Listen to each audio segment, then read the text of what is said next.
Booktube, what's up? It's Tori, and today I know it's a little late, but I am bringing you guys my July wrap-up and my August TBR.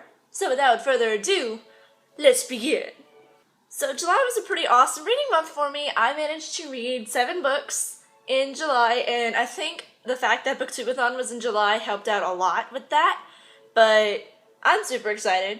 So the first book that I actually finished, I started like the last day of June and I finished it like 3 days later, is A Court of Mist and Fury by A Court of Thorns and Roses by Sarah J. Maas. This book, it is so beautiful and amazing, and Sarah J. Maas is just a brilliant, brilliant high fantasy writer, and I could just read her novels forever. Like, if I could just have endless amounts of this world and the world of Throne of Glass, I would be the happiest person in this entire universe. Yes, that's not a lie. I love Sarah J. Maas, and I absolutely love this book. 5 out of 5 stars. Tori, stop being weird. Oops. Okay. Anyway, because I read A Court of Thorns and Roses and I was stuck in that fantasy world because I didn't have A Court of Mist and Fury, I was on hold for it for the library, so I didn't want to just go jump into another fantasy book. I wanted to kind of enjoy my little book hangover from it, so I decided to read a contemporary and go ahead and finish this series. I read Isla and the Happily Ever After by Stephanie Perkins. This is the 3rd book in her series. Is Anna and the French Kiss, Lola and the Boy Next Door, and Isla and the Happily Ever After. This book was so cute. I love all of Stephanie Perkins' books. They are absolutely amazing. And they are the perfect little fantasy break for a cute contemporary romance. That is what these books are for me. I save them just that way when I'm on fantasy highs and I need to tone it down a bit. I can read something that'll like relax and go back and be cute and sweet and rip your heart out into pieces, but stomp it and then put it back together and make you all happy and cutesy. So yeah, I love this book. It was great. And for the next book, I decided to jump back into fantasy, and I read Magana by Maria Devana Headley. I always have trouble pronouncing her name. But this book was really nice. This is about a girl who is born with breathing problems. She has trouble breathing. Her lungs don't support her lungs don't support her, and it's a struggle her entire life. And then as she's at the worst that she can be, she starts to see things, and turns out what she's seeing is another world, and she travels to this world and she can breathe here. And I can't say too much because it'll be giving away spoilers, but I really enjoyed this book. I gave it a 4.5 out of 5 stars. It wasn't my favorite, but it was still really good, and it held my attention while I read it. So that's what I love in a book. And then Booktubeathon started. So for Booktubeathon, they had the challenges, which you guys can go back and watch my videos for that. But 2 of the books, I'll show you the ones that I have the physical copies for, and then I'll show you the ones that I read on my Kindle for those. So the first physical book that I actually read for Booktubeathon that month was Soundless by Rochelle Mead. This book was really good. I gave it a 4.5 out of 5 stars, and this is a standalone about a girl who lives in a village without sound. Nobody in the village can hear, and they get their food, because the village is like blocked off from the world, they get their food from a zip line that brings their food down. And one morning, the main character wakes up and she can hear, and as this happens, the zip line stops sending food, and so she has to go and figure out what's going on, and it leads to a whole bunch of madness and awesomeness, and it's super great. So I highly recommend checking this out if you haven't already. This next book is actually the last book that I was able to finish for Booktubeathon, and that is What We Saw by Erin Hartzler? Yeah. Hartzler. Erin Hartzler. This book is about this girl who was at a party, and while she was there, somebody got raped, and the entire town is basically, like, everyone at her school is basically trying to cover it up, and, she's fighting to make it known what happened to this girl and fight for this girl because nobody else is willing to.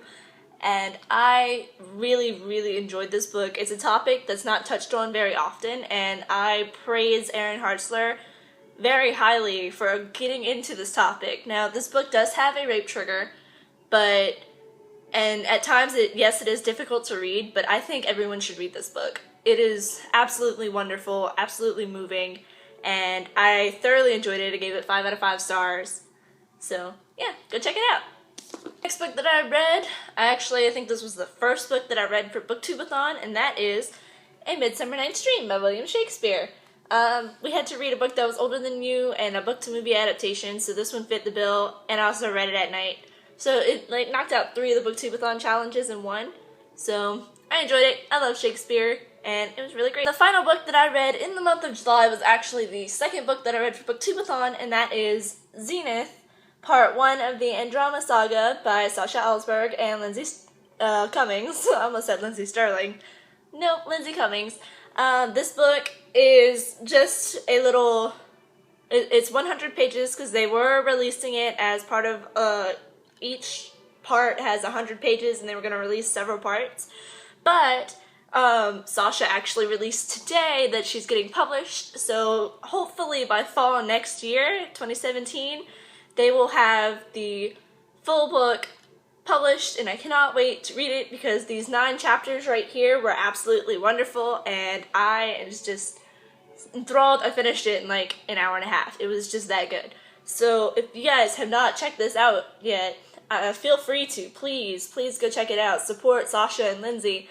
Or you can wait until the full novel is released next year, but I really think you should go get this and read this because it's just that good.